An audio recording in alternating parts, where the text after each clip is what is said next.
શું કહો છો? 3 વર્ષનો છોકરો છે, એ ગળામાં પૈસા નાખતો હતો કે પોપટભાઈની ફાઉન્ડેશન આશ્રમમાં દેવાનું છે. અચ્છા, ક્યાંથી આવો છો આપ? હું દીવથી આવો? દીવ જોરાવાડી.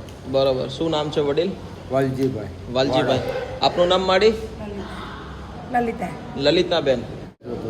અચ્છા, એટલે અમને આ પરિણામ ક્યાંય દેવાની લાયક છે, બાકી બીજે કાંઈ દેવા લાયક નથી. થેન્ક યુ સો મચ કે આજે તમે અમારા કાર્યને એટલો પ્રેમ આપો છો ને આજે તમારો જે આ સપોર્ટ છે, કેટલો સપોર્ટ આપી રહ્યા છો? અમે અત્યારે તો આમ નોર્મલ સપોર્ટ આપી રહ્યા છે.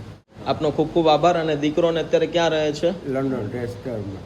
લંડન લેસ્ટરમાં રહે છે. ઓહો, ને એટલું મહેનત કરીને ત્યાંથી કમાયેલો રૂપિયો કંઈક ને કંઈક સારા 3 વર્ષનું છે, નાનો 3 વર્ષનું છે, એ ગળામાં નાખતો હતો.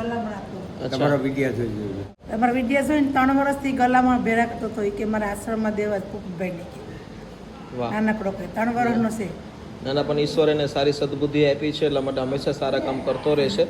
તો આજે દોસ્તો બહુ મોટી વાત એ છે કે બા અને બાપુજી જે આવ્યા છે, એમના દીકરા અત્યારે લેસ્ટરમાં રહે છે લંડનની અંદર, અને એમનો દીકરો છે 3 વર્ષનો કે જે પોતે પોકેટ મની જે મળતી હતી એમાંથી પોતે ગલ્લામાં ભેગા કરતો હતો ને અત્યારે એમના તરફથી ખૂબ મોટો સહયોગ આપે છે આપણા જે આ કાર્યની અંદર. તો થેન્ક યુ સો મચ.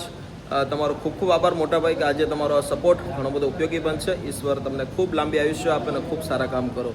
વિડીયોને શેર કરજો અને તમારા દરેક ગ્રુપની અંદર આવી રીતે સપોર્ટરૂપ બનજો. Thank you.